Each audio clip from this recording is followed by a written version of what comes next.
We're back for the final round of the Swiss portion DreamHack Summer Yon Shopping Grand Prix of Hearthstone, the 8th edition, and this will be the 6th round of the day. This time, I'm gonna go through the casters. Here we go. Oh, okay. It's because this time I'm gonna be casting with Gaskin. Oh, really? Yes. Oh, great.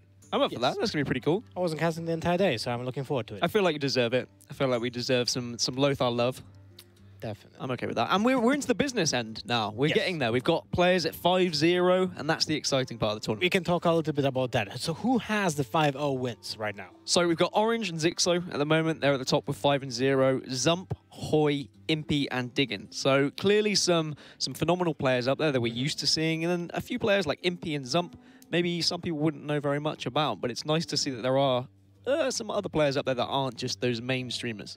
Definitely, but at the same time, we have Orange and Xixo, the two, main stars in that 5-0. When we know that Orange did prepare a lot to this tournament, Xixo always is a bright, shining star when it comes to the competition. But now we're gonna jump into a different match between Bunnyhoppor from Virtus Pro and Tixuty. Yeah, Tixuty from France as well. So this is an interesting matchup. You can see Paladin, Druid, and Shaman for Tixuty. His Rogue was taken away, and also the Rogue taken away from Bunnyhoppor. He has Paladin, Druid, and Shaman as well. So similarly to what we saw in Game 1 today, or Series 1 today. Seems like the lineup of the day, the go-to lineup, yeah, I'd find.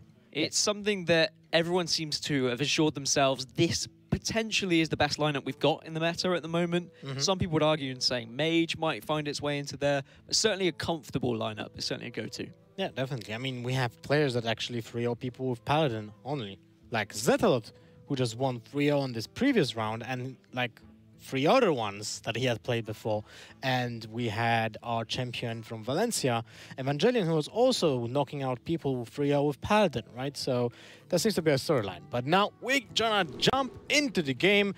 Bunnyhoppor with the Paladin, Tixuty with the Shaman, the Evolved Shaman, I'm guessing? Yeah, Evolved Shaman, it's what we've been seeing throughout the entirety of today. It's just really shone in this meta, to be honest. And it developed relatively late in Unguro as well, something that no one was really sure of. We knew Evolve was a good card, but Doppelgangster Evolve, turns out it actually works on turn 6. A really nice way to kind of refill and refuel if you're slightly lacking. Well, when you think about it, basically, Doppelgangster is useless without the Evolve, but Evolve is still useful on its own, right? That's like a combination of cards that is actually really interesting when it comes to combos, because if you have 2 useless cards in that game, right, and you need to have them in the right time, then the combo is unreliable. But when at least one portion of the combo is still useful on its own, because you can use it in other cards, on other cards in your deck, then you have a more consistent deck. So it's not a surprise that Evolve found its place, while Doppelgangster, when you think about it, is just like turn 6, right? You play Doppelgangster and the Evolve, and sorry, turn 7, and then you can have basically 18 mana, right? It's pretty nice. It definitely works, and as I said, it refills, and you're completely right. That Evolve being used early on when you just have the board full of tokens can be fantastic as well. An interesting matchup. Bunnyhoppor, of course, he's familiar with the kind of main stage. I mean, he was top 20 in the HCT EU Spring this year, top 4 back in 2016 HCT Winter as well. So a player that knows his way around pressure, that's for sure. For Tixuty, don't have as much on this guy, so I'm really interested to see how he's going to play this one. Quite excited, to be honest. Well, he starts up with a high C. Firefly, turn 1.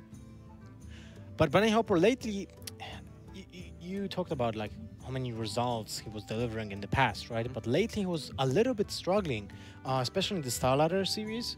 He couldn't qualify for the final, for the LEV final. The games that he played were kind of like looking at, he was a little bit unprepared for the first metagame shift, And especially for a tournament that had a deadline for deck lists for like 9th of May, and it was still played 3 weeks later, right? Oh, wow. Yeah. But now, with a fresh lineup for a less hero standing, seems like he's doing pretty decently. Yeah, both of these players 4-1 at the moment as well. So both trying to get to that 5-1 point. If they do drop to 4-2, that's when it gets interesting. You might find that you kind of fall out there. A lot of people with 2 losses feeling like they're already out of the tournament, but we have seen people qualify with 7-2. So That remains to be seen, but jumping into this, it does look like Bunnyhoppor is really taking his time. It doesn't really know what he wants. Noble Sacrifice, of course, fantastic to take against any deck that's trying to gain any tempo, because you can just eliminate that. And it will mean that that Firefly can't get any value from something like a Flametongue Totem, which he's just happened to get off the top. Yep. It seems like for Tixuty, actually, he has a very decent opening hand. He can be on curve, which is, of course, the best thing that you can wish for. Yep. In Hearthstone. Turn to weapon, trade, still develop the board, because it's a board-centric deck. It just benefits from the fact that you have a lot of small minions on the board, and you can get a Flametongue Totem bonus off of that. When you think about it, Flametongue Totem is like a Korkon Elite, but just for 2 mana. Yeah, it does work out like that, which is pretty good, turns out. Actually really helps, and it looks like we've got the N'Zoth variant, or N'Zoth variant, should I say, from Bunnyhoppor. Something that's kind of shone to light in the past few weeks as well. People have been kind of umming and ahhing which is the best Paladin deck, what should I be running. Apparently N'Zoth seems to be pretty strong currently in this meta. Even when it's only played with 2 drops. Yeah. Like with Infested Tauren and Tyrion. But then you ride on the back of a defender that gets you another taunt minion with Death Rattle, or maybe from Getaway Kodo or Redemption, and suddenly you have 5 Tyrions. Yeah, suddenly it gets a little bit disgusting. Unfortunately, against, for example, the Evolved Shaman, you can be in a position where you can just outright play N'Zoth and you'll get nothing because your Tyrion's been devolved, for example, which is always a difficult situation that you don't want to be playing into, as Rallying Blade is going to come out as well. And Rallying Blade, another interesting inclusion, really helps to take away those pesky minions in the early game. Also synergizes well with Sunkeeper Tarim. Yeah, definitely. Definitely. And when you think about it, Devolve is one of those cards that kind of went under the radar for a very long time. Yeah. Right? People especially kind of, let's say, moved away from it when suddenly it turns out you can't devolve 0 mana minions. So it was kind of like, what do you want? Why do you want to play Hex and Devolve in the same deck, right? But now in the metagame, when you have a lot of Death Rattle effects or just, you know, a lot of buffs in the metagame, Devolve gained in value. Especially against decks like, an example, Aggro Druid. Yep. Aggro Druid is fantastic. And even Paladin with Spikeridge Steed, you can get so much value out of it as well, and turn some of those pesky Murloc minions that get buffed up. You can just obliterate those. But whilst we've been talking, Tixuty is starting to build up somewhat of a threatening board here that really Bunnyhoppor doesn't have an amazing answer to. I guess the Infested Tauren to be dropped here is alright, because it deems somewhat of an answer from Tixuty. We can see Flametongue Totem is a pretty good answer. Well, even on board, right? He has the Jade Claws, he can sacrifice a 1/1, or that is being produced by the totem. It's also ridiculous when it comes to the value of the Primalfin Totem, right?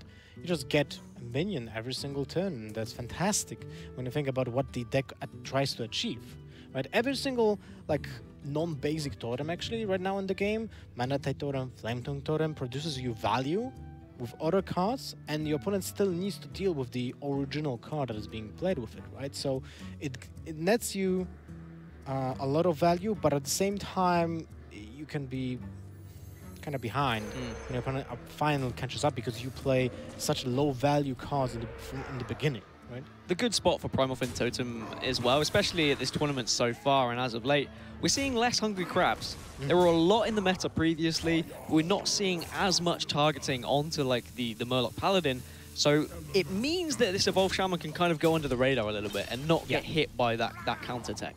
Interesting attack with the weapon. Usually that kind of attack says that you are trying to set up something, right? Either you have a second weapon in your hand, or you're trying to set up lethal, and you might be worried about taunt minions, an example. In this case, why do you think he actually attacked with it? I mean, maybe he's just considering, I've got another Rallying Blade in my deck, I've got another True Silver probably. He's considering how likely is it that I'm going to be drawing another weapon from my deck. He considers it relatively likely, just wants to get the damage in now. And if there's another weapon, he would be rewarded. In this case, there isn't going to be. Look at that. That Bloodset Corsair, right in time, can be dropped and eat the last point of durability from that Rallying Blade. That's two weapons actually been taken away by Bloodsail Corsair. So Tixuti's been quite fortunate in that sense. You can now just trade one in and also put a thing from below on the board if you would like. Well, don't think like he needs to. No. Especially with that kind of hand, like you only have 2 minions left.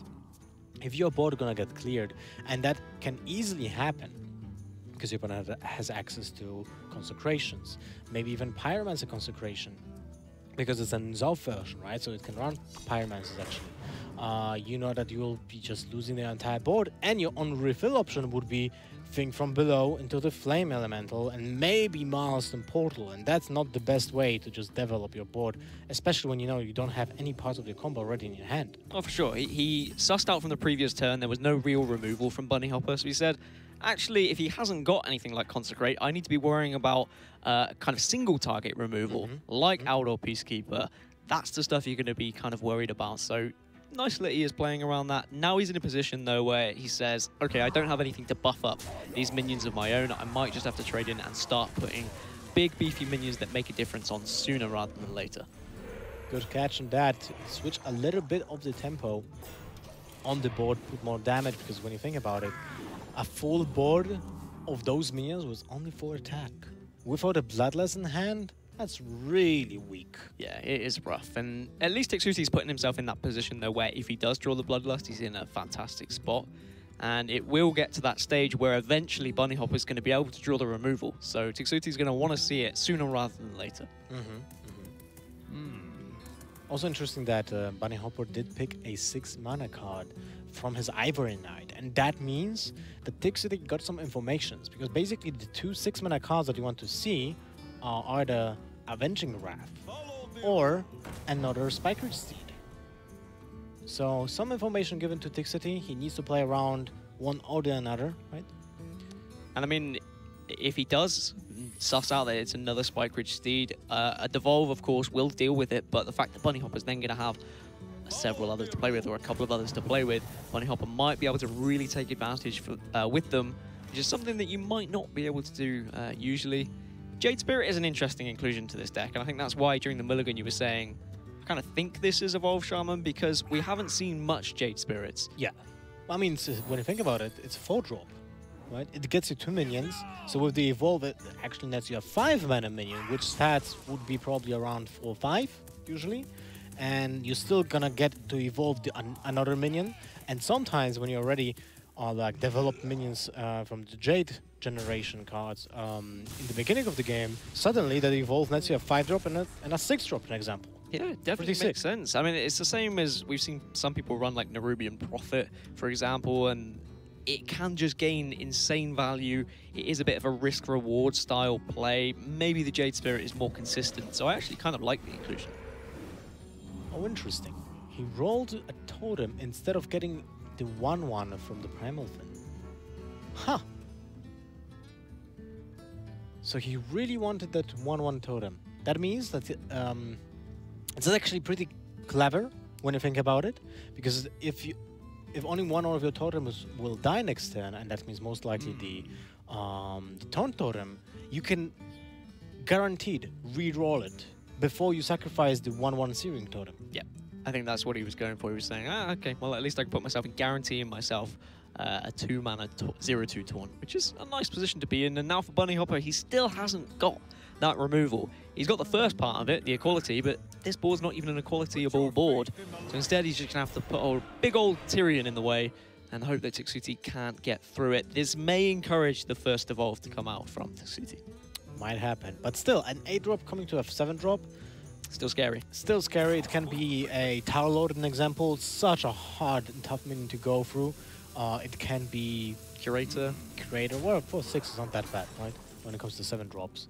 Oh, okay. Now it has to be Devolve. Yeah, I think getting the second Evolve really just indicates what you're going to do with this play. As I said, Tower Lord would be really bad.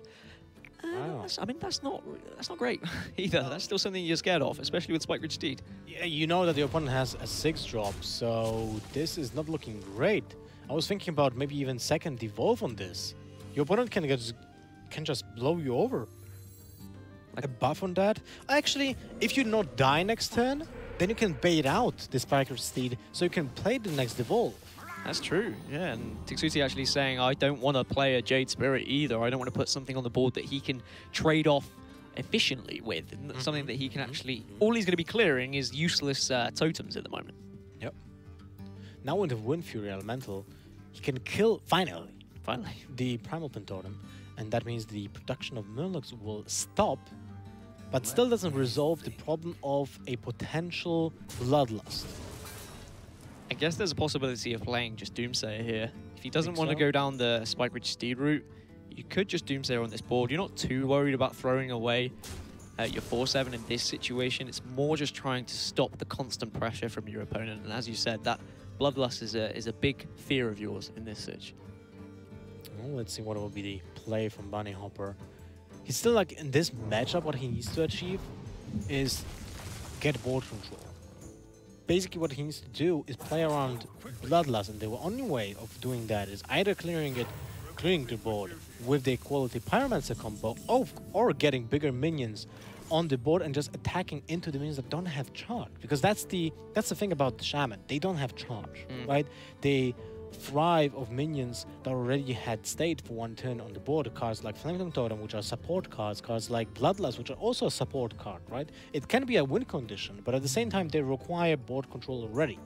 And without the charge minions, well, you have patches, but without charge minions, that means you need to build up your position every single time. And if your opponent will be able to get the value rolling, then you're behind and you have a really hard time winning the game. Yeah, you definitely will. And they do have good refill potential. I mean, aside from just Doppelgangster Evolve, the fact that they can just hit a totem at every single turn and just play loads of little minions doesn't mean you can constantly create a relatively wide board. But Paladin is pretty good at dealing with these wide boards. You've got the Consecration, you've got your Primordial Drake, and the fact that Bunnyhoppor's not even used any of those yet must be slightly concerning for Tixuty. Yep. Oh, he has to play the second Flametongue Totem. Need to trade. Yeah, I don't blame him. That minion was actually getting so much value. Every single turn, 2 minions with 0 attack will get killed. That's the thing, and that's why Bunnyhoppor's not needed that card that he's just drawn, the Consecration. Because of that devolve, he was able to just trade so efficiently. Yep. But even now, when some minions died already, the Consecration seems like a great pickup. Because what you can do is just establish board control. You can kind of guess what your opponent is holding. Like, he 100% knows there's one Flame Elemental in the hand.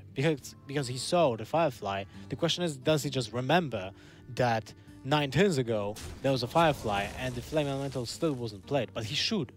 And that means he deciphered one card already from the hand. Then he has information that the third one from the right is actually being kept there for at least 4 turns. So it has to be reactive. So either is Evolve, but Evolve would have been played with the full board when Tixuty got the informations about the fact that Bunnyhoppor doesn't hold to any board sweeps, right? So it has to be something else, and the second Evolve seems like a good answer. So now he played into the second Evolve and paid a price for that. Yeah, he has paid a price. You're completely right. He does have the Consecration now to follow up, but I don't know about that. I mean, it's always risky playing a Spike Ridge Steed anyway. At some point, you've got to play it. But plenty of options here. Now he can just Pyromancer into Consecration to deal with the whole board. I'm wondering, and I'm probably wrong, I don't know if Tixuty is keeping that Flame Elemental for a reason. I don't know if there's a surprise Kalamos or something in this deck. We have seen Jade Spirits, which aren't typically in the Evolved Shaman. I don't think that is the case. I think it's just more so he hasn't played it because he's not really seen a point of playing it so far. There was actually no reason to play it at any single turn of the game. Like, he always had minions on his side of the board, so whenever he was playing Hero Power, whenever he was playing Primal Totem, Flame Totem, it was actually full. So no reason to play it. Still, you can keep it for refill. Well, refill with a 1-2. It can get better with an Evolve, right? He also might just keep it because maybe his opponent doesn't remember that it is a Flame Elemental. I'd like to think Bunnyhoppor would. I hope that Bunnyhoppor would. I hope these are the kind of things you write down as well. Yep. Of course, no deck tracker or anything like that for these players. They do have to just use good old-fashioned pen and paper. It does extend those turns, actually, when you are just writing down everything that's happening in the game. Sometimes you do miss things, to be honest. But Bunnyhoppor being able to clear the board and now putting a Doomsayer down may just be able to somewhat stabilize here. Tixuty has the option of, do you just play Stonehill Defender? Because you can look for something good. It's a 1-4, it's not really doing too much in this situation. I'll probably play it anyway. If you fish for a high tier finisher with defender like Alakir? Alakir, an example, Yeah. right? Any other high drops? Emerald Chieftain, Yeah. 7 mana. Too bad. Well, you can still play defender next turn, but then you can't hero power. So it's actually still okay. So only Alakir would not allow him to play defender and the drop the same turn. But at the same time, Alakir is like the best card you can get in this situation, especially with Bloodlust in your deck, right? You can drop Alakir, most likely won't die because it has Divine Shield. Paladin is so slow when it comes to reactions to those kind of minions, right? He just used their quality, just used the consecration. That means probably there's no way of dealing the damage immediately. So Alakir will live a turn, and then Bloodlust is actually plus 6 damage, just out of 1 minion. There's also the opportunity to evolve it as well. If you're able to get some decent trades out of it, especially with the Divine Shield anyway, but then you evolve that into a big old chunky minion, that can be... 9-drop. Yeah, that can just spell some damage for the Paladin, but another Doomsayer. Spell damage? Spell damage, no. 9-drop with a spell damage. What is it? He's Paligos. Oh my, imagine. And then J Lightning to the face. Bam. That'd be a good way to finish, actually. I like the play. Yeah, I like this. I like this. You're taking the initiative rather than playing the Doomsayer and just putting yourself on the back foot. You're saying, let's try and finish this game. Yeah. A very proactive way from Paladin to be played. Here we go. There he is. There's the Alakir. A very proactive way of playing this game with the Paladin. I like it a lot. Some players are just too slow with the Paladins. They just don't switch the gear at a good time in the game, and they still have a hard time of getting back to the board. But now, Bunnyhoppor did see the opening and went for the Tarim turn with 2 drops. That's an amazing move, actually, when you think about it. The pure value that you get. Any kind of spell would be really nice for Bunnyhoppor. Doesn't pull it, though. Well, Not being he able to gets do the second Hydrologist. Ah, actually, yeah, you're completely right. Second Hydrologist into Secret, into use the spell, and that'll deal with... it'll just deal that Doesn't extra really damage. help that much. It allows to make for somewhat of better trades. You can kill the Stonehill Defender a little bit easier, but it's just that thing from below which is the only awkward part. Yeah, it's a little bit problematic. But I guess you still need to do it because you know that your opponent did keep the top tick card. There's a small chance it's actually Bloodlust. So every single minion killed right now is worth its weight in gold. Yeah, you need to remove all that is possible, and it would just be, what, 3 minions? You could take down the thing from below if you really wanted, but you'd probably just take away the Taunt Totem instead, just to keep as much alive. Fantastic secret, actually, in this situation. Looks like Bunnyhopper's not too fast, actually. I like the Noble Sacrifice. He doesn't pull the trigger. He keeps it, I guess, for the final turn, right? I guess. Well, we'll see. We'll see. What's the plan here? For Tixuty, I feel like you have to push the button with Bloodlust. Yeah, you may have to Bloodlust just to get through the sheer amount of control that's on the board right now. You can make somewhat effective trades just to keep something alive, and it is just going to be the thing from below that does survive. I suppose you could go for the value trade if you really wanted, but it seems a bit risky with Pyromancer. Well, you know that your opponent is holding 1 spell. Exactly, yeah. Still not that bad, since your opponent will have to sacrifice at least 1 minion when it comes to those trades, and then maybe he will not be able to trade if he rolled the healing totem, but he didn't. And that's quite unfortunate now that his board control will die. And card advantage. So Bunnyhoppor would have to sacrifice his own minion if he wanted to play a significant minion, play the Drake, but he'd probably want to keep that for some sort of ball clear. We've not seen any of the Doppelgangsters yet, not seen the Evolves either for Tixuty, so whilst it's looking pretty rough for him at the moment, he does still have time to consecutively draw Doppelgangster into Evolve, and that's his way back into the game. So far, his deck was just garbage minions with no synergy. Yeah. So, kind of bad when you think about the deck in general, right? The idea is to play a lot of minions and evolve them. But when you don't draw the Evolves, or you don't draw even, like, you know, Doppelgangsters as well, and still the Evolve is key here, the deck doesn't really look so convincing. It's just the fact that against Paladin they have so much removal, and the fact that Bunnyhoppor still has more as well, still has another Equality in the deck, still has another Consecrate in the deck. got that Primordial Drake as well. It's not, well, yeah, it's not looking hot for Tixuty. That's definitely certain. But I'm just trying to stay optimistic. I'm trying to think there is still a way out. It's just not an easy one. Huh. Well, I guess you can wait one turn. So he played the Firefly and the Flame Elemental. Okay, because I thought for a second, well, maybe he's just playing it for the Elemental synergy because he plays Kalimos or something like that. Yeah, that was my thought earlier when he wasn't playing it, but the fact he's just slammed that down, I think, has taken that thought process out of my mind. I mean, it would be strange if Kalimos was in this deck, but I've seen weirder things happen, to be honest. I'm wondering what's been cut for the Jade Spirits. I've been trying to think about this throughout the game. Evolves. It feels like that at the moment. Yeah. Well, we have seen even weirder text choices right in the index when you think about Kalimos. It would actually be a huge surprise. So much value in some of the matchups, right? So wouldn't it be actually that crazy to put Kalimos in it?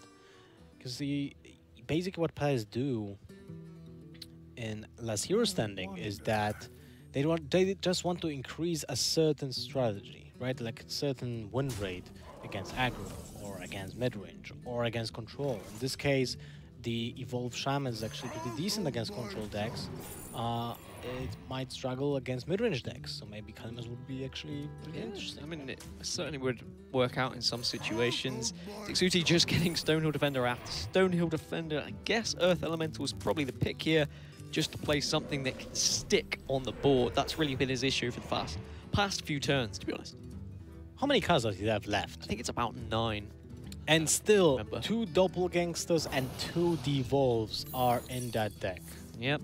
Those 2 Evolves just sat there waiting to synergize with Doppelgangster. So when you think about it, if he draws Doppelgangster next turn, Evolve next turn, that's still 3 turns when you're kind of not doing anything or not doing much. Yeah. I guess the fact he's got Earth Elemental and Thing from Below means he's able to stabilize this board somewhat. Bunnyhoppor's not drawing anything that's too significant. We've not seen the N'Zoth, for example, but the N'Zoth, all it's going to summon, if that Infested Tauren dies, is 2 Infested Taurens, I believe, because of course we saw Tyrion just get devolved earlier on. Yes. But to be honest, at this point, 10 mana, 5/7 and 2 2/3s with Taunt and a Death Rattle for 2/2s isn't too bad. Yeah, I wouldn't say so. They're actually pretty decent against the deck that just wants to evolve, and they don't do that. So all the minions have small attack value, high HP value because of the oh my god. Almost got there. I'm not gonna try it again. Because of the aspect of just surviving every attack.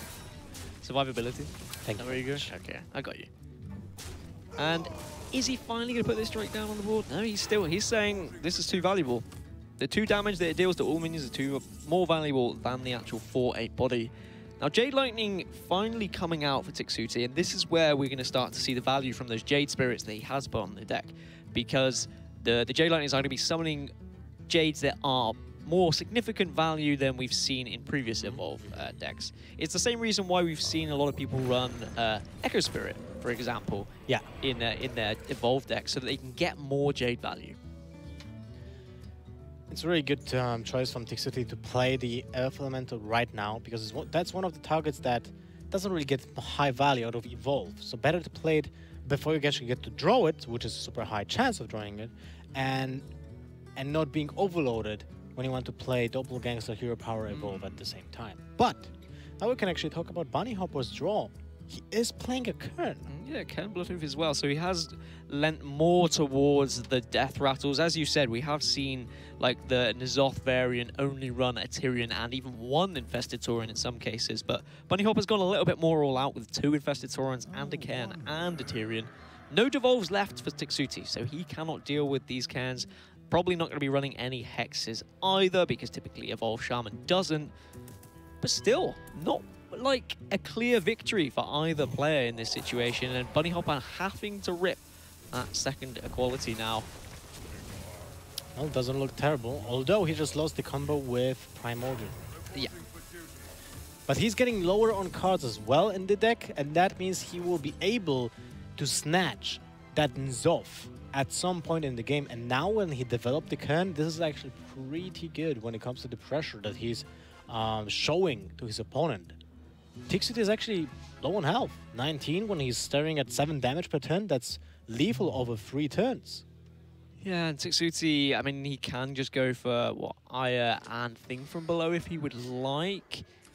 Might roll first just because if he can get Ratha there, he would have been able to deal with the first Blood Hoof. But unfortunately... That is so weird. Not going to be able to do so. That is really weird. I think he was hoping for Ratha there. That's my only thought process behind that. But that's like 25% to get what you want, while Aya develops a 4-4 and a 5-5. I guess his thought process is next turn I've got 10 mana to work with, and I can just go Aya into Jade Lightning. I guess he was just thinking about a curve a little bit. But you're completely right with what you said about 5 minutes ago about N'Zoth. If that comes out at any point for Bunnyhoppor, that could just be game over. Yeah. And Tixuty still hasn't found either part of his wombo combo. No, hasn't found those evolves, haven't found doppelgangsters. At this point, is he even running them? That's my fear. Well, he has 8 cards left, right? Or 7 even. Let's see what's the next draw. And it's a second Bloodlust. Genuinely could be just more Jade synergy that Tixuty sacrificed for to get rid of the evolves, get rid of the doppelgangsters. You think so? I mean, unlikely, but certainly some people were trying it. When Evolve Shaman first came to grace, there were a few people that just took that Evolve and Doppelgangster out, and they said, actually, what happens if we just make it more Jade-based? Does it work? Is it more consistent? Some players who kind of dislike random elements might try and take it out, but I think the Evolved Doppelgangster is just too good synergy to remove from a deck. So I'm just thinking he's very unfortunate, and I think it's in the bottom of his deck. Well, if you don't play Evolved, then there's no point in playing all those small minions, basically, right?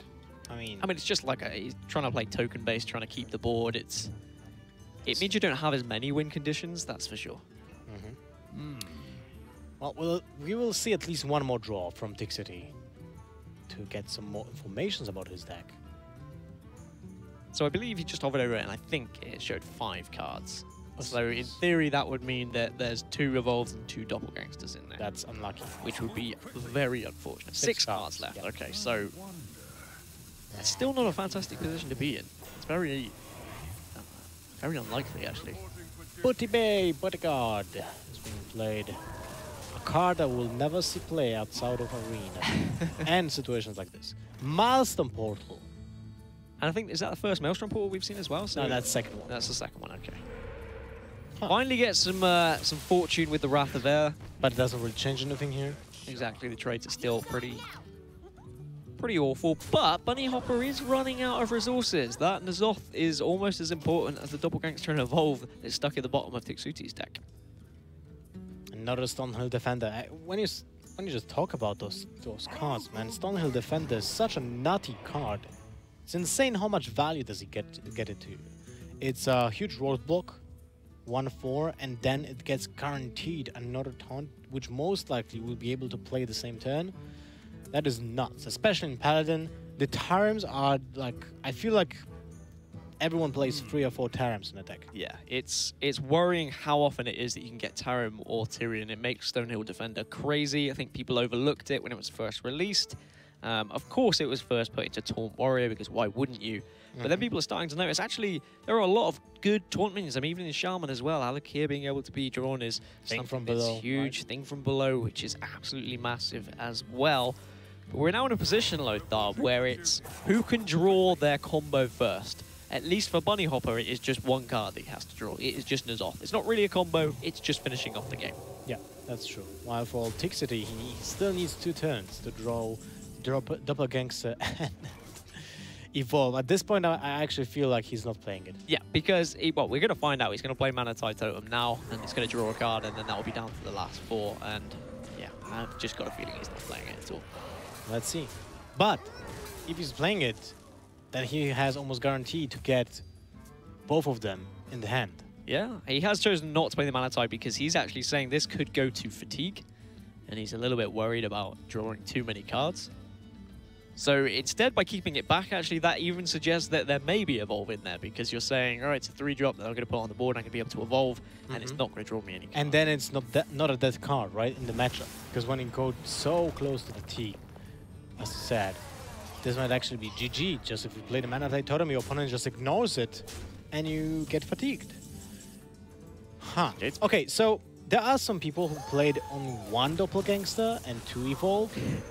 We're still hoping, aren't we, for Evolve? Because we've been calling it Evolve Shaman for this whole time. But yeah, as we kind of got the impression of 3/4 of the way through this game, it seems like he has sacrificed the Evolve combo just for more Jade Generation. Jade Generation and Sea Giants. A Sea Giant that actually, if N'Zoth does come down, it does mean that the Sea Giant's going to get a lot of value. See? A Giant. Well, it gets him 2 Infested Torrents and a Kern. Which is a bit better than just an 8/8, to be honest. So I wonder if there's a second Sea Giant in the deck. Is there another Jade Lightning left? We're gonna see in a second. I feel like it's another Jade Lightning, though. Yeah, there we go. Oh, one card left. 2 cards left. Okay. So he can put a lot of damage on this board, but he is just dead. That's the only issue. Yeah, he can't really decrease the amount of damage. Even if he kills an Infested Torrent, basically there's still 2 damage left, so nothing changes. That's enough damage to shut him down. First game goes to Bunnyhoppor. Wow, that took a while. What a slobber knocker that was, and I think that's... I mean, it's crazy that we haven't seen the Evolved Doppelgangster in there. I think we can safely say now it wasn't in the deck. Yeah. That's an interesting thing for me, right? Like, I mean, what does that say about a player? If you're not happy to put Evolved Doppelgangster in your deck, then clearly you are trying to get a little bit more consistency, but realistically, if he had had Evolved Doppelgangster in that deck, he would have had more chance of winning that game. Well, who knows, right? If he would just draw Bloodlust at some point in the game earlier, when he had the full board control, he would just finish up the game. Because then he has still access to Jade Lightnings to just finish his opponent's face, right? So it's an interesting deck choice. And we most likely will see it again. Maybe not this time, but maybe another game. Because this is last hero standing. What I'm talking about, then you can't play it. Yeah, it means he can't play it. Yeah. We might see it later in the tournament, though. You're completely right. Just not going to see it in this series. And Tixuty is going to move over to the aggro druid. So we have not seen very much aggro at all so far in the tournament, especially on stream. And we definitely haven't seen any aggro druid. We've only seen Jade druid. And that means that we haven't seen Hungry Crab as well, because Hungry Crab just typically is a card that is played in aggro druid just because it synergizes well with Mark of Yasharaj. There is a Hydrologist in Bunnyhoppor's deck as well, so maybe we'll see some value if he does draw that. But pretty good start regardless. So far, the only deck that played Enchanted Raven was actually shows Jade Druid. Yeah, that's true. Yeah, he wanted to get some early aggression in his deck as well. But Enchanted Raven, Mark of Yasharaj, and Bloodsail Corset in the hand is somewhat of a perfect mulligan. I'm sure Tixuty won't mind having that. I guess the only thing that would top that would be Innovate into Fledgling, something that has poisoned our minds and haunted our dreams, Lothar. Yep, definitely a card that shatters people's minds. And there's that Hungry Crab I was talking about as well. So another card that can synergize from Mark of Yasharaj if you would like, but you typically think that next turn is going to be turn 2 Mark of Yasharaj. So there's actually a chance that he just coins out the Doomsayer just to play around the buff. Yeah. The Enchanted Raven, right? Because if he goes for the Enchanted Raven into the Mark of the Shah, that means you will not have... I mean, sorry, that your opponent will have a lot of possibilities of just killing the Doomsayer because he only acts 3 damage. Yeah, for sure. I really like coining it out, and as we can see, no way of dealing with it for Tixuty. So it's just going to be a case of either valuing card draw, which I highly doubt because next turn he can just play 1 into 2. So instead it's just going to be hero power, go face. Now this is going to be an interesting matchup because typically, like we've just seen in the previous, this is another token-based deck. And what Paladin does well against are token-based decks because of the amount of removal that they get. It's just a case of drawing that removal, and Doomsayer on turn 2 is a very important factor already. Well, this time it was on turn 1. Yeah. Still decent. Yeah, even better. Turn 2, although, looks kind of weaker for Bunnyhoppor, and that was the thing to consider while counting out the Doomsayer, because if he commits to Pyromancer, that means he might lose the opportunity to equality Pyromancer later in the game, which might be very needed. But at the same time, it guarantees you a trade with your opponent's minions. And what comes out sometimes on Druid turn 3? Yeah, it might be a very pinky flying bird that makes you squeal like a piggy. It does indeed. It's something that actually, I think it was back when Nguru first came out, the first tournament we saw was Tespa, I believe, and someone decided that they were going to put Vicious Fledgling in an aggro druid, and the world just imploded. Everyone was like, oh my god, this is disgusting, we now have to play aggro druid, and aggro druid just was on the ladder everywhere. Anyway, think about it. If it's innovated on turn 1, it's completely bonkers. Yeah, sometimes it's just game over. Yeah. Especially against paladins who don't really have like that many interactions, right? It can be equalityed, but if you don't have anything to follow up on that damage, then it still lives. It can still get buffed. And if you have Relying Blade, that you still can play it on turn 3 when it's turn 1. The Fledgling still stares on your face. So against paladin, it's probably almost GG when you can innovate it on turn 1. So it's like a golden ticket, basically. It is, and I mean, the Fledgling's not a broken card either. It's a really well designed. I really enjoy the card, but combined with Innovate, it is just scary. Absolutely awful, to be honest. Very terrifying, and as we said, it does just haunt your dreams. Tixuty really needs to be able to start gaining a bit of board presence, to be honest. Needs to be in a position where he can start using those buffs like Power of the World, like Mark of the Lotus, to get him ahead, give him enough tempo to start beating down Bunnyhoppor before he gets even more removal. He now can put a Vicious Fledgling on the board, which actually Bunnyhoppor doesn't have a particularly great way to deal with. There is actually no way he can deal with it. All he can do is put up a wall and put things in the way and hope that the Fledgling can't get through. Yep. And that's definitely problematic for Tixuty, but at the same time, he has abilities to buff it up, right? Actually, I think that was in Kiev. I saw a Hunter player playing Tundra Rhino and Fledglings in the same deck. Oh god. And you can imagine. Yeah, that's terrifying. How can that be, right? Turn 8, Tundra Rhino Fledgling attacks twice to the face because it gets the Wind Fury. It's pretty sweet. It's pretty, I don't know if it's sweet, Lothar. That worries me as well. I'm not sure I'm happy about that. I'm not sure you've just informed half the world about that as well. Well, not quite half the world, but half the Hearthstone. Still, you need to play Hunter for that. That's true, and then that's already set you back. Yes, a little bit. All right, so now the Fledgling is kind of kept in the bay. Although, does Savage Roar do it? Savage Roar with hero power kills the Tauren, but it still the defender's in the way. So you can't go through. If you go for the buff, you can kill defender, and you still can't do anything on the Tauren. You would need to buff those minions again with the power of the wild. That's a really complicated turn when you think about it. I would probably start with the just buff on the beast and just see what do you get.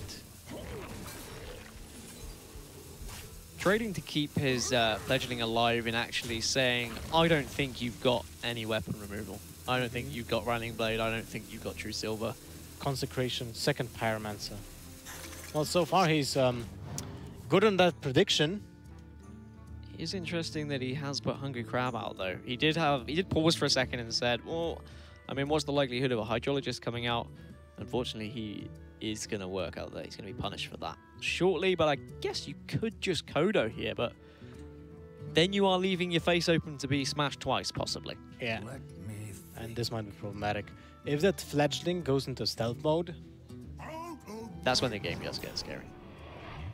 The fact that the Fledgling's been able to survive so long, despite it was played on, what, turn 4, is pretty crazy.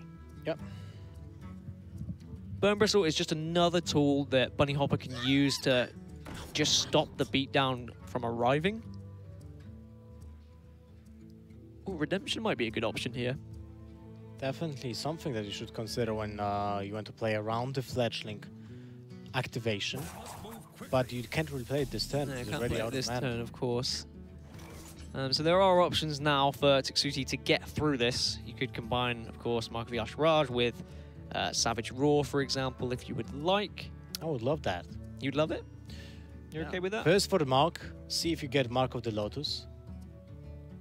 And then you can think about Savage Roar. Because if you get actually Mark of the Lotus, you have a full clear, and you still get benefits from the fledgling. So this way works as well, of course. It just allows him to clear everything off the board. Really wants Wind Fury, it's not there, and actually those aren't the best options. I guess +3 attack. Actually suck. Yeah, I mean, it's not too bad if you are confident that your opponent hasn't got the removal. And he has already survived a few turns, and just as I say that, there's the Consecration. What a sweet, sweet card to see. That's game-saving. Game-winning, to be honest. Well, not game-winning yet, but it is pretty close. Like, if you would not have an answer to this, you're dead. You're almost dead. Especially with that Mark of Ishar on it. The fact that Tixuty didn't roll a +1/+1 on the Adept, +3 health, Wind Fury, Divine Shield, those are 4. And Wind Fury would have been the best, of course, because then you can reroll. But this is pretty nuts. 4 out of 10, he didn't get 1. And it's not even that, because you roll, like, it works like this. You get 1 Adapt, and you get 1 out of 10, 1 out of 9, 1 out of 8. Right? So it's actually higher chances. Wicker Flame. Look at that. Okay. Wicker Flame into Redemption. That's 4 attacks that you need to sacrifice to go through it. So he's certain there will be no way of going through that with the board and with the hand. Interesting. It's a little bit of a risk. I mean, if he draws, what, a swipe? Okay. Oh, Genzo! No way!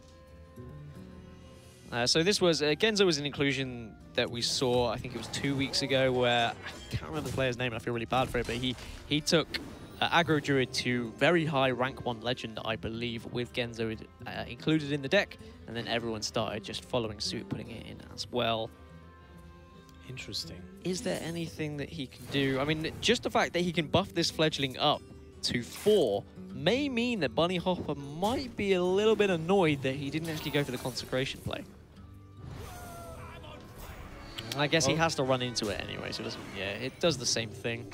It's still a lot of damage being mitigated, but it still has to be dealt with. It's actually a really smart play from Bunnyhoppor, isn't it? Well, he was certain, or almost certain, there would be no way of dealing 4 sources of damage into that card. There were 3 sources of damage already on board, so what was needed from Tixuty would be swipe or anything else that actually comes to mind. He played patches already. Played patches, yeah. It's actually, I think, only swipe. But now Tixuty played directly into Consecration that wasn't seen and most likely wasn't drawn last turn because it wasn't played. Really intelligent from Bunnyhoppor, actually. I really like the play from him. He's thought about that a lot. He's considered his options. He's saying, what is the likelihood of him being able to draw that swipe? I don't think it's high enough. If I play this, I can potentially win the game by doing so. If I just flat out consecrate, maybe I'll regret it a little bit later. So very brave and very risky play, but I really, really like it from Bunnyhoppor. Now let's see if Genzo gets the attack, actually, because if it does, this is the saving grace for Tixuty. Yeah, for sure. Being able to fill up your hand is going to be massive if he can survive. And Remoto Drake isn't going to kill it either. Yeah, this is actually the first time I will see Genzo attacking in a competitive tournament. Okay. In a competitive setting, you know. Even if it's get played, it's like it's killed instantly, you know. But when you play against a class like Paladin, when such a huge portion of the deck is so passive, then you can actually get to attack with it. I still think Tixuti's going to struggle even by refilling his hand. He's only going to have the chance to refill it once, I would have thought, before Genzo dies. And then what happens? Is he running any Bitter Tide Hydras, for example? They could potentially help in this situation, get something really big on the board, but I think I'm scraping the barrel for Tixuti's chances. Play Tar Creeper first, then attack anyway, just to refill your hand. Let's see what he will get. Living Mana, okay. That's something that can help you win the game. Second one even, that's even better. I think you just play one. You have to. Yep. You have no other choice. It refills the entire board. It's fantastic. You can still use the hero power next turn alongside it. You have 2 Mark of the Lotus in the deck, 1 Power of the Wild in the deck left. So there's a huge chance we'll actually buff those minions, and that's so much damage. Not enough mana for Savage Roar, which would be the second one to play, unless your opponent kills 1 this turn. So in some situations, when you play against living mana, you can actually justify not killing a minion just because you know it will give your opponent mana to play a buff, play Savage Roar, finish off the game, and you don't really want to see that. Yeah, that certainly when you play it on turn 5. I mean, in this situation, Tixuty still, of course, had the mana to work with. I mean, the important thing for Tixuty is we've already seen 1 Consecrate, we've seen 1 Primordial Drake, we've seen an Pyromancer also go at this as well. So actually some of the tools that Bunnyhoppor would use typically to remove living mana have just been used. And there is another living mana for him to just plop onto the board as well. So it's not all doom and gloom yet for Tixuty. There are options to find more removal with Ivory Knights, for example. The double relying blade right now, not really something he's looking forward to. Already. He was wanting to pick the Blessing of Wisdom, while Avenging Wrath is actually very helpful in this situation and also heals him for 6. Yeah, Blessing of Wrath, Avenging Wrath is a little bit risque in some situations. I mean, you can't guarantee killing those 2/2s, but it might work out that you can trade effectively as well.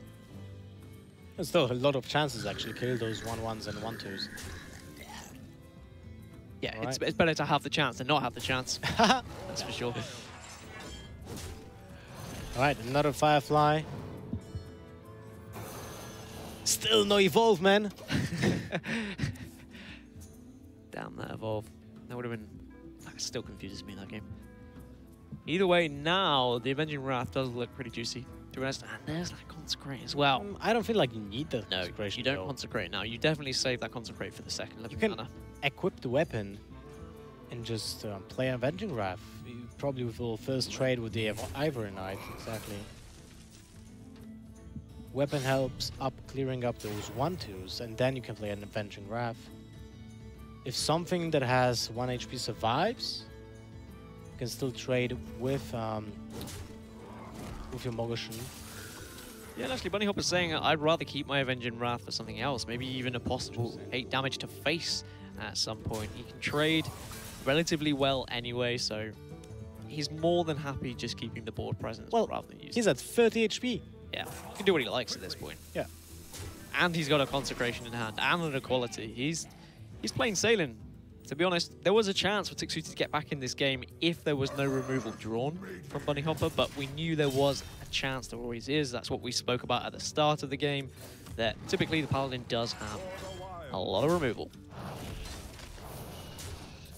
Living mana number 2 fills up the board again, but it won't be any of help when the Consecration, the second copy of it, will come down. And is this just clear up lethal with Consecrate into Avenging Wrath and hit face with the Ivory Knight? Is that 8? That was 14, right? Yeah, either way, it's game over. Well, Bunnyhoppor takes 2-0 against Tixuty, and he's on the brink of sweeping first time. No, Zeta was the first timer to sweep someone on screen here, so Bunnyhoppor might follow his lead. It's looking pretty great. His plays are very on point, like the turn with Wicker Flame. I love fantastic. That play. I really loved that play. I questioned it at first because I thought it was a bit risky, but then when we started talking through it and we were saying, well, what are the options? What are the outs? Basically only the swipe. Only the one swipe. We'd already seen one swipe. No, only the swipe. Nothing else. Nothing else. So very good choice. Really good choice in the end. And are we going to see the sweep with the Paladin once again? It has seen a lot of success across the tournament. Bunnyhoppor looking to go 5-1 if he wins this one. Remember, these players, what's the first place? It's something like 8 grand? Isn't it a share of 25,000? First place, it's 8K, but the prize pool is getting split between the top 16, which I very like. Because in the past, Hearthstone was very top-end heavy. Still is in China. But here in Europe and NA, players were getting, like, you know, the most of the prize pool being distributed in like a top 4, an example, which is not really the best when it comes to card games, because you are, you know, you don't have that many top finishes like top 1, top 2, but you usually can go to top 16, top 8 because you're consistent. So having cash for getting to that point is actually fantastic, because it allows you long-term play the game, of course, well, longer. For a living as well. Exactly. And you should be rewarded for getting through Swiss. Is massive. I mean, it's no easy feat. 2 days actually of playing the game. Yeah, it's no easy feat getting through Swiss. You have to play very well, and we have seen players absolutely dominate Swiss and then just be eliminated at the first round of a single elimination bracket. All right, this was an interesting turn. Tixuty didn't go for the tight caller, I guess because of the fear of Doomsayer, but at the same time, when your opponent doesn't have an answer to a tight caller, you can just run away with the game. That's true. Just typically playing a 1-3 body sometimes is stronger on turn 1. It ends up being a habit of somewhat. Rallying Blade showing why it is so valuable in these decks, because it can just be coined out that 1 turn earlier, or use that 1 turn earlier. It's the new Fear War X, man. Yeah. Kind of worse, but it's still good. Just a little bit worse. But yeah. We have the same situation in Hunter. It still plays Egon Bone, although you don't have to play secrets alongside it, right? It's just a good card on its own. It helps you with board control. It gives you tempo the next turn you played it, because it's still there, and you can still have the option to attack for free damage and kill something, or just deal the face damage that you need to finish up the game, which is especially important for Paladins, because now they can use the blade for early board control or additional burst damage. So we are going to see the kind of more aggressive Murloc variant, or at least it's more mid-range, I'd say, with the Tide Cooler included, up against the N'Zoth version. When we do have the more control variants of the Paladin, they seem to topple the slightly more mid-range to aggressive variants for sure, just because those extra ball clears, Pyromancer into equality, can sometimes be enough to finish off a game. But if Tixuty can kind of ramp up here and get out of control and just have too much of a ball presence that Bunnyhoppor's not able to deal with, that's his game plan. That's what he wants. Yep. Tixuty is still kind of like, it doesn't seem like it, but he's still kind of behind, actually, in this game, just because of that weapon that is waiting for him, and he needs to be more defensive. So Stonehill Defender is actually super important with the 4 HP, which is the difference between the True Silver Champion now and the Rallying Blade, funny enough. But Bunnyhoppor can still get back with the Pyromancer equality. Not possible anymore, though, if a Wall Eater will get drawn. True. Very, very true. Is it too early to pull the trigger as well on Pyromancer equality? Well, it's basically 2 for 2. Well, 2 for 2.5. Yeah. So it's not really looking great. You know, your opponent still has access to really high value cards, so I wouldn't mind just kind of pausing the game with roadblocks like Infested Torrent, which requires multiple sources of damage, some attention to the Death Rattle effect as well. So I like it. I like it. Tixuty really will be looking to draw that Wall Eater, as you said. It could be massive. Even Gentle Megasaur as well, actually. Oh, here we go. The Devil. That's always going to help out. I mean, you're only buffing up 2 Murlocs in this situation, but that might be enough. That is enough. Yeah. That is enough, especially if you can get a buff to the HP or a Death Rattle, so the Living Spores. Lightning Speed would be amazing if you had an option to actually buff the attack in the upcoming turns. So a Wall Eater in hand, what else? Just any amount of Murlocs, to be honest. I mean, you can buff up the Tide Cooler with any amount of Murlocs in the following turn as well, but it would be a little bit risky. I like the Living Spores pick instead, because if there is a board clear force from Bunnyhoppor, at least you have got a board to work with as well. Actually, it's not looking too great for Bunnyhoppor. I mean, now after the Gentle Megazord, not really. The Megazord is actually pretty insane when it comes to the value that it gives. It's a 5/4 minion on its own. So for 5 mana, there's actually not that big of a downside, right? Yeah. It's still very aggressive and requires like a trade from a True Silver Champion, which is not really played that often nowadays. So definitely a lot of damage coming to Bunnyhoppor's character, and it will pose a problem. But still, there's an option like turn 6 is the clear with the pyromancer and quality. He set it up right now with the attack into the death rattle minions, but it wasn't like telling because he killed the minion that was giving the biggest amount of value to the Murloc player at that point. Yeah. So Tixuty doesn't really have the read, like 100% read that there will be a clear next turn. And after that clear, there's the Curator that will help out surviving a turn and get a Primordial Drake for turn 8. But now that War Leader, that's the situation we talked about. Yeah, this is suddenly very awkward for Bunnyhoppor, as you said earlier. Well, there will be still 2 damage left on the board, basically, after the turn. Maybe 1 if he attacks, so it's maybe not that terrible. He needs to pull the trigger, though. There's no other way of surviving in this game if you don't do this. Yeah, you absolutely have to, of course. The only issue is you are leaving something on the board, but as you said, you can just trade into it now. Puts 2 damage, regardless, either way. Consecration means 4 damage. I mean, fortunately for you, you play against another Paladin. So apart from Truce of the Champions, from Blessing of Kings, Spike Ridge Steed, there's not a lot of burst damage. And even if they are, they're not really that threatening. There's actually no way of losing, being killed this turn, unless, actually there's one. Blessing of Kings and Relying Blade. Yep. That would be the annoyance. That's also one very huge upside of the Relying Blade as well. The fact that it costs 3 mana instead of 4 makes it way easier to be played in conjunction with other cards in the deck, especially with the Secrets of the Hydrologist. It can be so smoothed out. And now Bunnyhoppor is just going to have to play the Curator. Tixuty can trade in, and the that's Blessing it. of Kings will finish this one off. And you were talking about that Blessing of Kings, how it's going to be important. And Tixuty will find his way back into this series now, brings it to a 2-1, Lothar. I was saying how the Control Shaman can usually do pretty well against Aggro Shaman, but Aggro Shaman? It's an Aggro Paladin. It's not an Aggro Shaman, is it? No, it's not. It doesn't have to evolve. Yeah. And evolve, yeah, exactly. But we're looking here at a game. It won't be a 3-0 sweep with Paladin, although another Paladin did win. So maybe Tixuty will now win 3 in a row with the Paladin and will be all in the books the same way again. Bunnyhoppor's turn to be playing the Shaman. This time we are certain there's evolve in this deck. Yeah, this time it is going to happen. Bunnyhoppor has Evolve, Shaman, and also Druid still to work with, as we touched on before, the kind of mirror, but maybe we would see the Jade Shaman, oh my goodness, the Jade Druid from Bunnyhoppor rather than the Aggro Druid.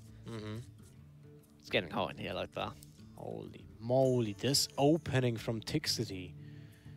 That is just nuts. That's the scary thing about this mid-range Paladin, to be honest. If it gets like an opening like this, it's pretty scary. Turn 1 Tidecaller, maybe even Inquisitor into Tidehunter, and into turn 3 Megazord.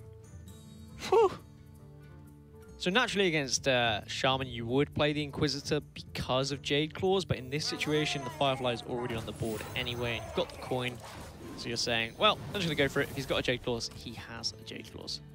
Yeah, I mean, I think it's worth it. Yep. You're the aggressive deck. You're playing on curve. If you get to stick that, that's the maximum speed, violence, momentum that you can achieve. Because later on, you're gonna get crushed by a devolve. Yeah, you are. That's for true. That's for true. That's for sure. Oh, now it's getting already being played. Yep. 2 for 1. Take the initiative. Get it done early. Cancel out any chance of Rockpool Hunter coming down on turn 2 to spoil your day. And instead, Rockpool Hunter is just going to have to possibly play naked here. Could just Hero Power if you wanted to. I would actually prefer the Hero Power. Yeah. Turn 3 Wicker Flame doesn't really give you much against the Evolved Shaman here. But he prefers the Tidehunter with no value. So just the 2-3 body over a 1-1 and a 2-3 and a 2-2 next turn. Interesting choice. Especially since he still has the Megazord, so most likely he would prefer to, I guess, develop Murlocs, right? Yeah, you'd think so. I mean, I think he just wanted to contest the board as well. And I mean, of course, Rockpool Hunter is still a Murloc as well that's going to be able to be buffed up by Megasaur if it survives. And Bunnyhoppor wants to make sure that that's not going to happen by putting 2 damage into it early on. Of course, it is just going to survive here. And if the trades come through, it means it's not going to be able to survive until turn 4 for Megasaur. So choices for Tixuty, you could either go for Rallying Blade, you can trade off, you can just play Wicker Flame, which should take at least some of the damage as well. Maybe Wicker Flame into trade into the Elemental. Yeah, that seems like the most valuable trade, but Still doesn't look great. no, it's giving the tempo back to your opponent now. And now that Meditate Tournament's actually so beautiful. Oh, it's gorgeous. It's not turn 3, but it's 3 mana on turn 4, so it fits perfectly to the Overload. And it gives you like insane advantage because there's only one card in Tixuty's deck that is an answer to that, and that is the Relying Blade. Of course, we see it. Yeah, we see it, but Bunnyhoppor, of course, will be thinking, well, what's the chance of him having it? Unfortunately for him, the answer will be he does have it. But then it's still what's the follow-up for Tixuty, because he's drawn all of his late game. Yes, okay, he had that crazy start, but the Devolve was able to put a quick, swift death to that start. And Bunnyhopper's been able to kind of gain the initiative here. Now he's running out of choices, though. Looks like he may just have to go for the Jade Claws. The Evolve draw actually changed the way Bunnyhoppor wanted to play it out. He wanted to play the Jade Claws because they are like an obvious choice, but the fact that they put the Overload 1 on next turn when you can drop Doppelgangster Evolve on turn 6, which is insane when you think about it. It's just not worth enough, you know? It's just better to waste that 1 turn with the Jade Claw and just get 3 6-drops on that turn. Especially important when you want to play them as soon as possible before your opponent has a way of reacting to those, right? And usually in that kind of Murloc deck, in Murloc Paladin, there's only one way to react to multiple 6-drops, and that will be Tarim. Of course, now again, we see it being drawn the same way Rallying Blade was drawn for that Meditate Totem, but from Bunnyhoppor's perspective, it's still far away from it, and there's only one card in the entire deck. I mean, and you are just turning 3 minions into 3/3s, which, yes, okay, you can answer 1 with the Rallying Blade, but it depends what the minions are. If there's any Divine Shield on them, for example, that's a bit of worry about. Any sort of death rattles that you might be concerned about. So still going to be a lot of value just by playing Doppelgangster into Evolve. The big question is, what on earth does Tixuty do on this turn? You could Hero Power and play a War Leader, perhaps? I like that. I mean, Yeah. it's a 3/2 and a 3/3. And your opponent has either to react or he's not able to play that Doppelgangster and Evolve. And this is a very tricky turn. Because you have 2 options and both are looking great.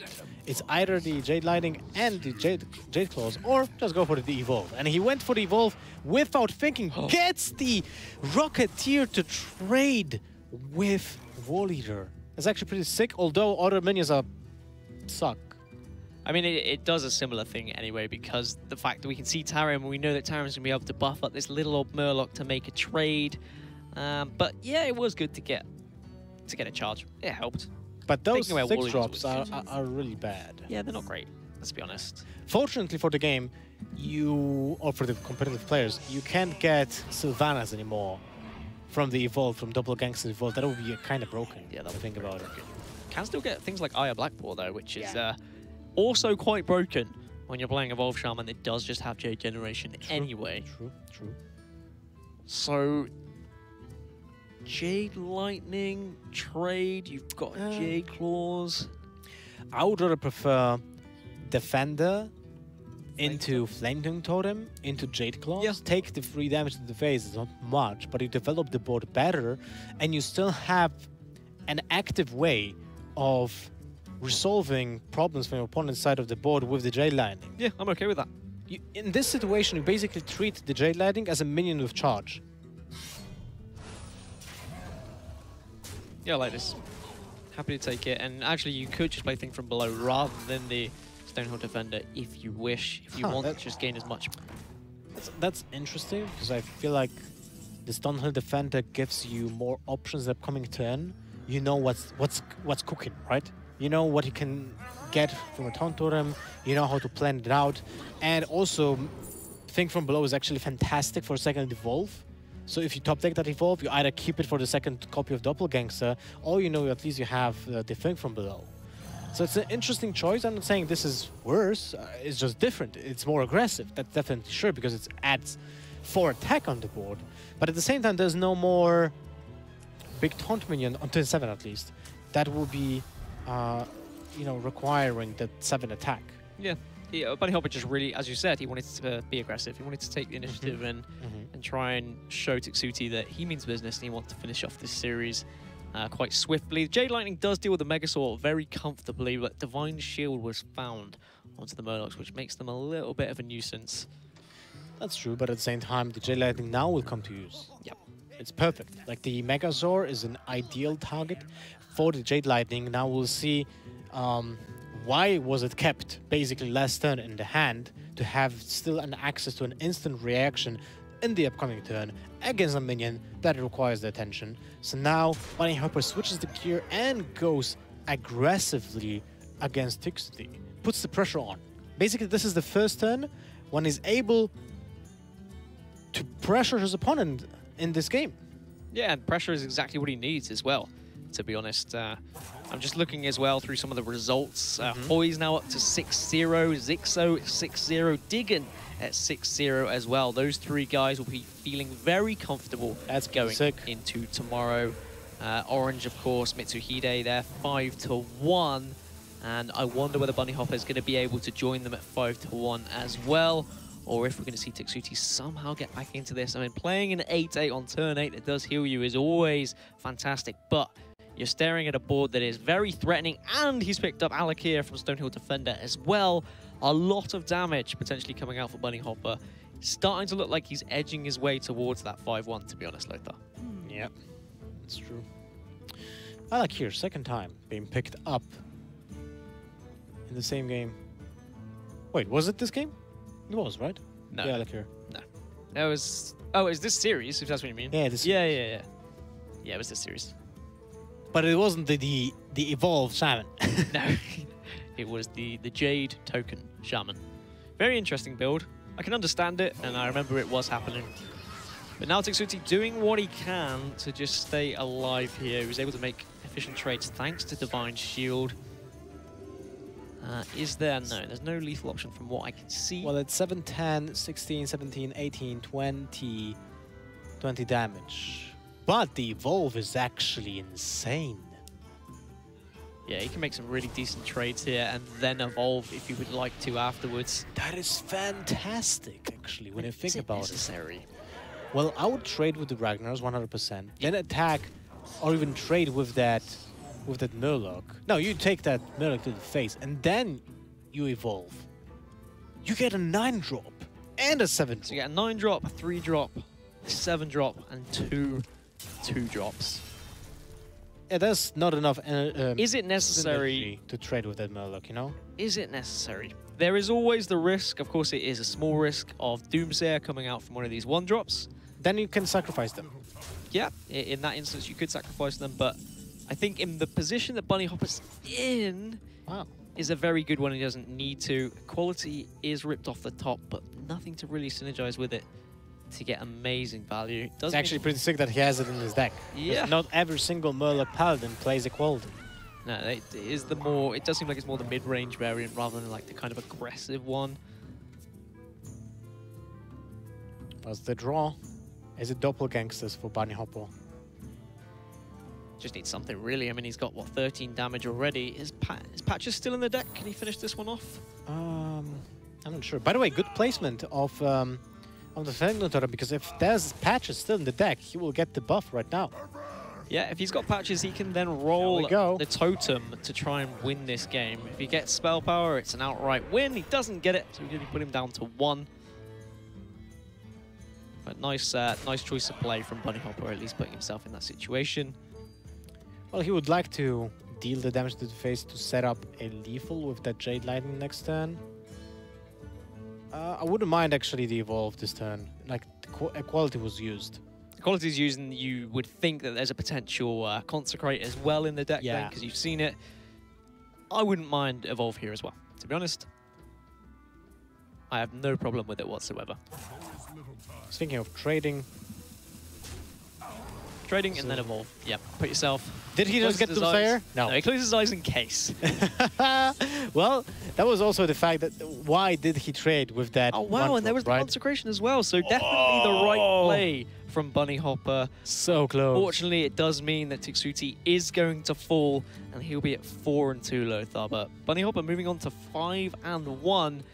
And I'm really impressed with his performance, to be honest. Yeah, he picked up his game lately, and this time he's actually like on point. His plays are really well thought. He plays around unlucky circumstances as well. Like in this situation, he knows when to sacrifice one drop to just not get the Doomsayer or minimize the chances of getting a Doomsayer. So pretty nicely played by Bunnyhoppor of Virtus Pro. He advances to day 2 with a score 5-1.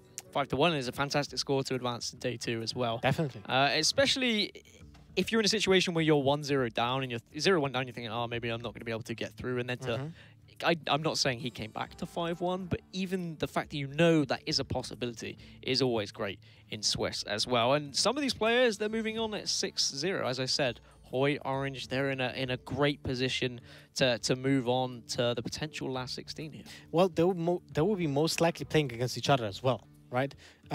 We only have so far only 3 6-0s, right? 3, and I am going to confirm, and I am going to get my phone out because I have them up on here. Hoy, Zixo, and Diggin actually are the 6-0s to confirm. So Orange drops to 5-1. So just those 3 at 6-0. Yes, there may still be a couple of results to come through, but if not, yeah, one of those 3 are going to have to play against each other. It's actually sick lineup for tomorrow, right? We have really top players playing in it, and it's no surprise, at least for me, that we got Orange, we got Xixo, we got Hoy, and we got other players at 5-1. What, Zetalot, Powder, Mitsuhide. Mitsuhide, the former champion. Exactly, he's the one guy that we're going to be looking at potentially getting 2 titles of a Grand Prix. We'd love to see that happen for Mitsuhide. Definitely. It would be a fantastic story for him.